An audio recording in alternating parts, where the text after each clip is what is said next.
I am going to say something at the start of this video that might feel out of place. I am angry. Not at my dog. Never at my dog.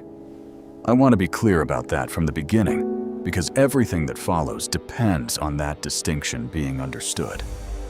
I am angry at the gap. The gap between what I was told this dog was and what I eventually discovered slowly. Over years, this dog actually is.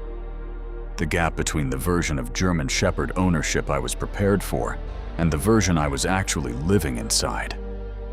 The gap between what the breed profile said and what was sitting across from me in my living room every evening, watching me with those amber eyes that I now understand were doing something far more sophisticated than I was equipped to recognize.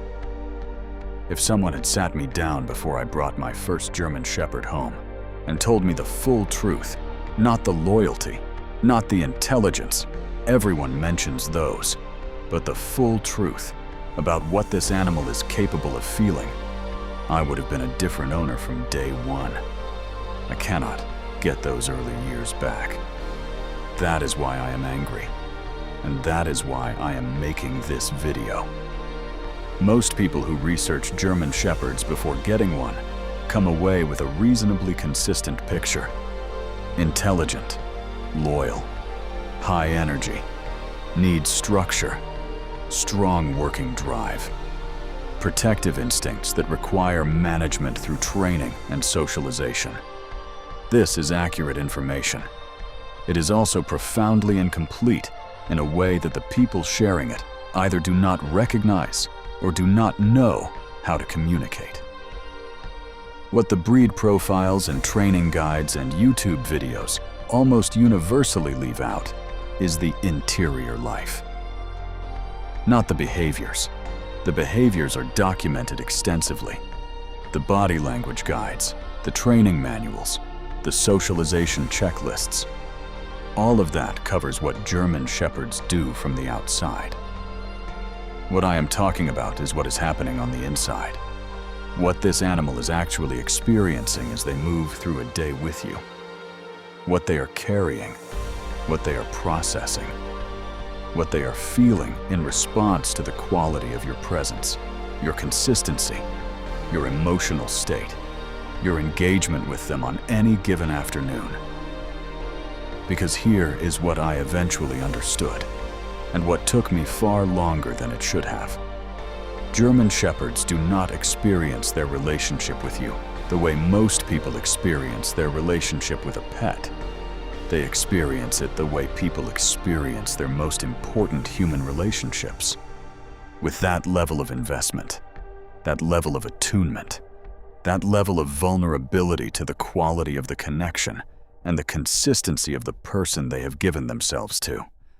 I want to tell you something specific, something that I have thought about many times since I understood it. In my first year with my German Shepherd, I made mistakes that I now recognize as the mistakes of someone who thought they were living with a dog and was actually living with something whose emotional architecture was significantly more complex than that framing allowed for. I used corrections that I believed were proportionate discipline, and now understand were experienced by him as something closer to betrayal. Not because I was cruel, because I did not know that a German Shepherd's memory of emotionally significant events is not the general, fading kind. It is specific, it is retained, and it is filed in a part of the dog's experience that directly affects how safe they feel in your presence. I left him alone for periods I thought were reasonable, and now understand were, for this particular animal, with this particular attachment architecture, genuinely distressing. Not inconvenient, not uncomfortable. Distressing in a way that research on canine cortisol has since confirmed is physiologically measurable and cumulatively damaging to the nervous system's baseline level of regulation. I trained him with the goals I thought mattered: command compliance, behavioral manageability, socialization checklists completed, and missed something that nobody had told me to prioritize: the relationship itself. the daily quality of the connection. The moments between the training sessions and the walks and the feeding schedules that were not any specific thing except two beings in proximity. And that turned out to be some of the most significant moments in the entire architecture of who he became. I was not a bad owner. I want to say that clearly, because I know the people watching this video are not bad owners either. I was an uninformed one, and the particular shape of my uninformedness is so consistent with what I hear from other German Shepherd owners that I have come to believe it is not accidental. It is a gap in how this breed is presented. The research on canine emotional capacity has expanded significantly over the past 20 years. What we now understand about the neurological and hormonal systems that govern emotion in dogs is genuinely remarkable. German Shepherds show measurable cortisol elevation in response to owner absence that mirrors the physiological stress response of human separation. They show oxytocin release during positive eye contact with their person that is neurochemically identical to the bonding response between human infants and their caregivers. They form what behavioral researchers classify as secure and insecure attachment patterns, the same framework used to describe human attachment with their primary person, and the pattern that forms in early life influences their behavioral stability and emotional regulation for the rest of it. This is not anthropomorphization. This is measurement. This is cortisol assays and oxytocin studies and fMRI imaging and peer-reviewed behavioral research conducted by people who were looking for what was actually there, not what they wanted to find. And what they found is that the emotional life of a German Shepherd is not a simplified version of a human emotional life.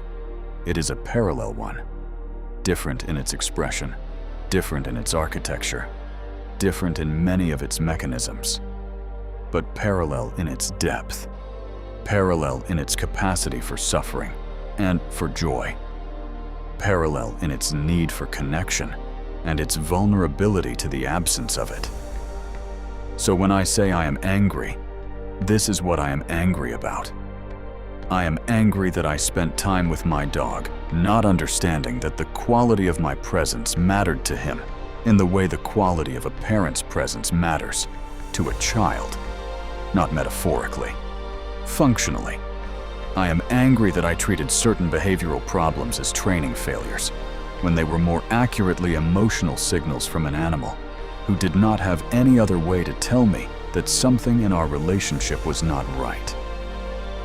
I am angry that nobody handed me the research when I brought him home, that the information existed and was sitting in journals and was known to the behavioral scientists who study this breed, and somehow did not make it into the conversation that happens when someone picks up a German Shepherd puppy and carries them to the car for the first time.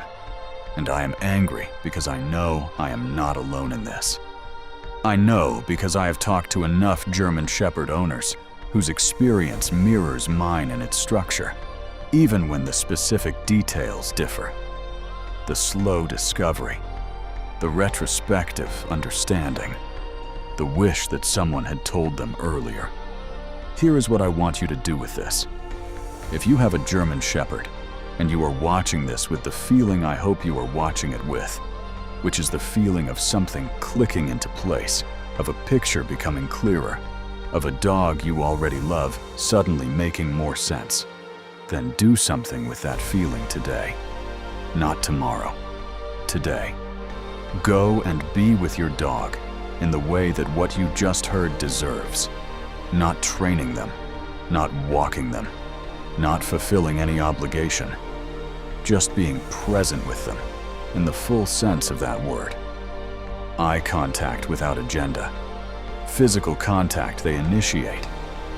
Your attention undivided and directed at nothing else for a period of time that actually registers as significant to an animal whose experience of time in your company is completely different from your experience of it. Because here is the thing that makes the anger worth feeling rather than just sitting in. It is not too late. German Shepherds have a capacity for present-moment connection that does not require you to have been perfect in the past. They are not keeping a ledger.